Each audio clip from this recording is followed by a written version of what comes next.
Hello दोस्तों, हिंदू शास्त्रों में प्रत्येक देवी देवता किसी न किसी वाहन पर विराजमान हैं। जैसे विष्णु जी का वाहन गरुड़, माँ लक्ष्मी का वाहन उल्लू, माँ सरस्वती का वाहन हंस, गणेश जी का वाहन मूषक, शंकर जी का वाहन नंदीबैल, कार्तिकेय का वाहन मोर आदि अनेकों देवी देवता हैं जो किसी न किसी वाहन पर विराजमान हैं। जैसे कि माता दुर्गा का वाहन शेर है। शेर पर सवारी करने वाली माँ दुर्गा को शेरावाली भी कहते हैं। लेकिन शेर ही माँ दुर्गा का वाहन क्यों है? आखिर शेर को ही ऐसा सौभाग्य कैसे मिला? चलिए जानते हैं। दुर्गा माँ के कई रूप हैं, जिनमें से एक है माता पार्वती। माँ पार्वती शिव भक्त थी और शिव जी को अपना पति मानती थी। वो भगवान शिव को पाने के लिए कठोर तपस्या की थी। हजारों वर्ष तक चली इस कठोर तपस्या के फल स्वरूप माँ पार्वती ने शिवजी को तो पा लिया, पर तप के प्रभाव से वह खुद सांवली पड़ गई। विनोद में एक दिन शिवजी ने माँ पार्वती को काली कह दिया।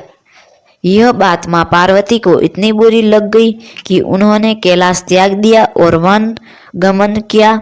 वन में जाकर उन्होंने घोर तपस्या की। उनकी इस कठिन तपस्या के दौरान वहाँ एक भूखा शेर उनका भक्षण करने के इरादे से आ चढ़ा, लेकिन तपस्या में ली माँ पार्वती को देखकर वह शेर चमत्कारिक रूप से वहीं रुक गया और माँ पार्वती के सामने बैठ गया और उन्हें निहारता रहा। माँ पार्वती ने तो हट ले ली थी कि जब तक वह गोरी नहीं हो जाएगी तब तक तप करती ही रहेगी। शेर भी भूखा प्यासा उनके सामने बरसों तक बैठा रहा।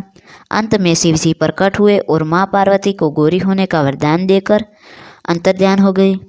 इस प्रसंग के बाद पार्वती माँ गंगा स्नान करने गई।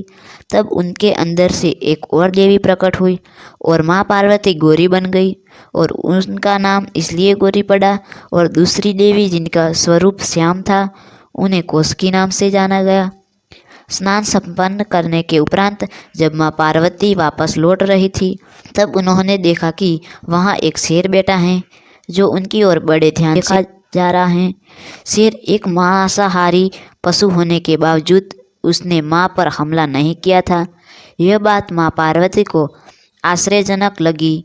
फिर उन्हें अपनी दिव्य शक्ति से यह भास हुआ कि वह शेर तो तपस्या के दौरान भी उनके साथ वहीं पर बैठा था। और तब माँ पार्वती ने उस शेर को आशीर्वाद देकर अपना वाहन बना लिया। तो दोस्तों, इस प्रकार माता दुर्गा का वाहन शेर बन गया।